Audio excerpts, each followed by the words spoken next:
Assalamualaikum warahmatullahi wabarakatuh. Baiklah, perkenalkan nama saya Salsa Ali Hamdani. Di sini saya akan menjelaskan mengenai IT audit. Jadi, apa itu audit? Audit atau auditing adalah kegiatan berupa pemeriksaan atau evaluasi terhadap suatu organisasi, sistem, proses, atau produk. Lalu IT audit adalah bentuk pengawasan dan pengendalian dari infrastruktur teknologi informasi secara menyeluruh. Jadi dalam dunia bisnis, kita juga mengenal adanya istilah audit laporan keuangan yang biasa dilakukan oleh akuntan publik untuk menilai seberapa wajar atau seberapa layak penyajian laporan keuangan ini dibuat oleh suatu perusahaan yang dia tuh mengacu pada prinsip akuntansi yang berlaku secara umum. Jadi audit teknologi informasi ini berjalan bersama-sama dengan audit finansial dan audit internal lainnya, atau dengan kegiatan pengawasan dan evaluasi lain yang sejenis.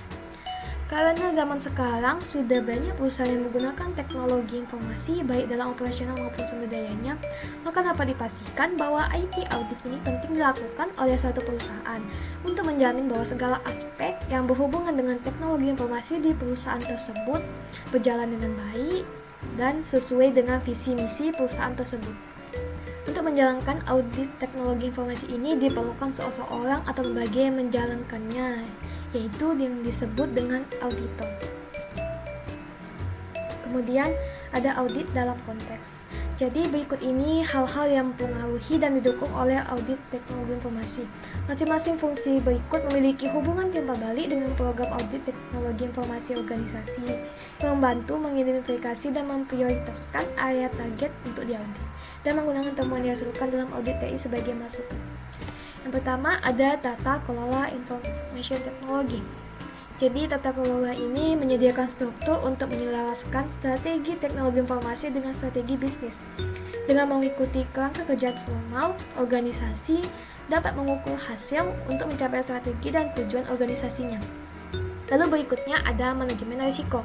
Manajemen risiko ini merupakan suatu proses identifikasi kerentanan dan ancaman terhadap sumber daya informasi yang digunakan oleh sebuah perusahaan atau organisasi.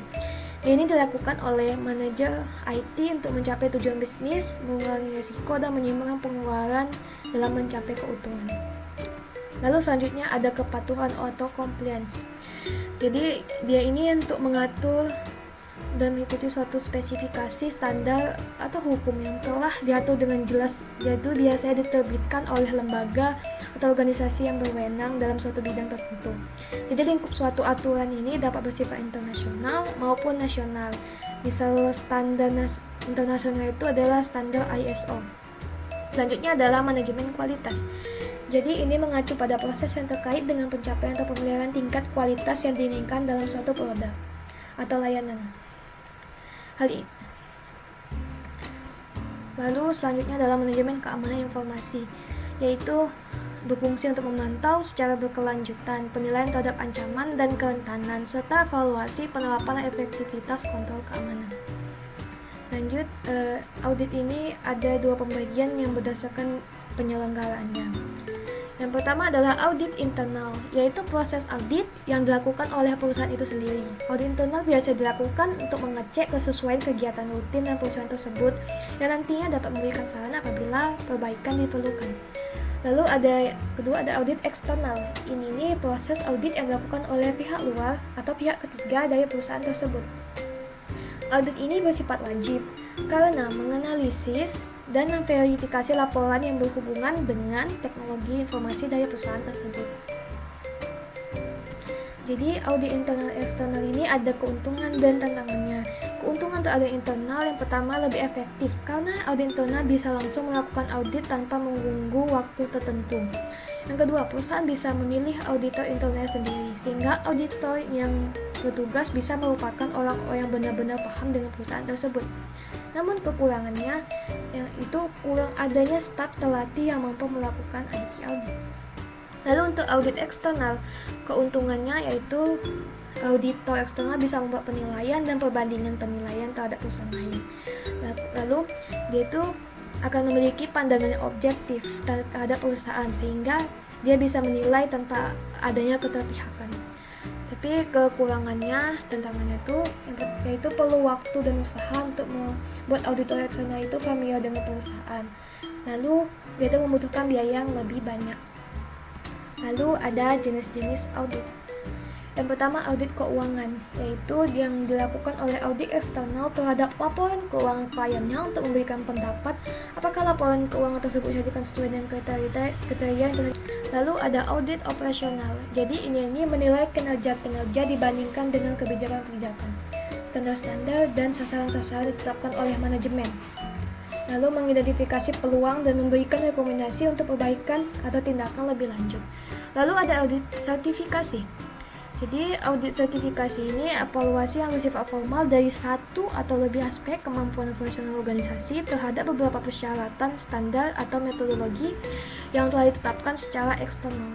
Lalu selanjutnya ada audit kepatuhan. Ini bertujuan untuk menentukan apakah yang diperiksa sesuai dengan kondisi, peraturan, dan undang-undang tertentu. Kriteria yang ditetapkan dalam audit kepatuhan berasal dari sumber-sumber yang berbeda. Lalu terakhir ada audit teknologi informasi. Audit teknologi informasi ini memiliki peran penting dalam setiap jenis audit yang telah dijelaskan sebelumnya. Jadi dia ini dalam pelaksanaannya mengumpulkan bukti-bukti yang memadai melalui berbagai teknik termasuk survei, wawancara, observasi, dan review dokumentasi.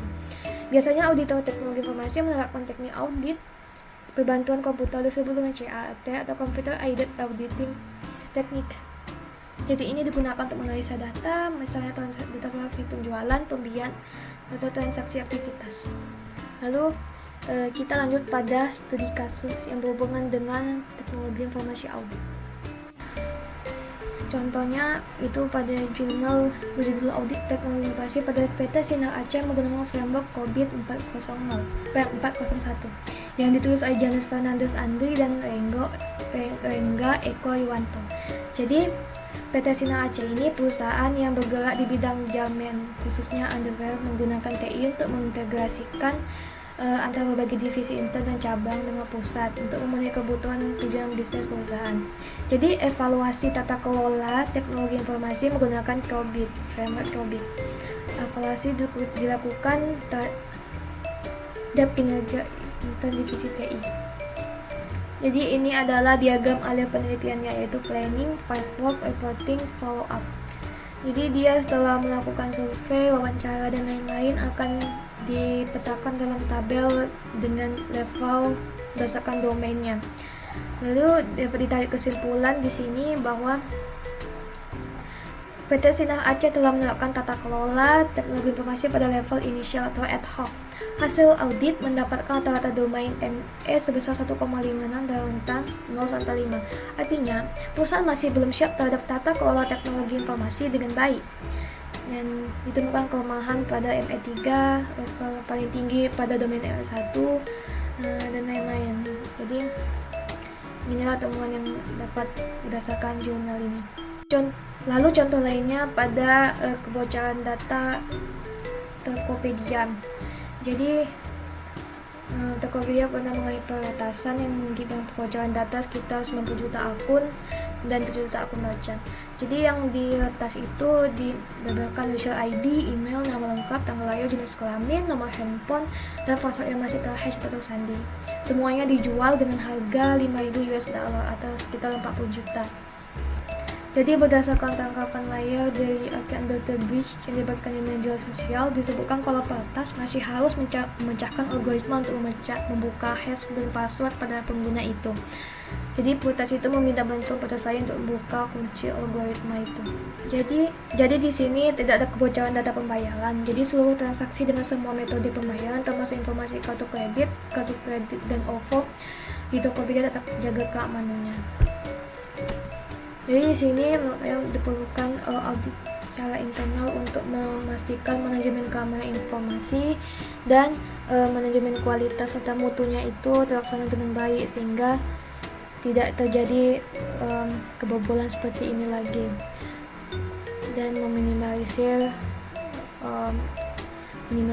kekurangan pada sistem. Sekarang yang bisa saya sampaikan mengenai teknologi informasi audit. Lebih dan kurang mohon dimaafkan. Terima kasih. Assalamualaikum warahmatullahi wabarakatuh.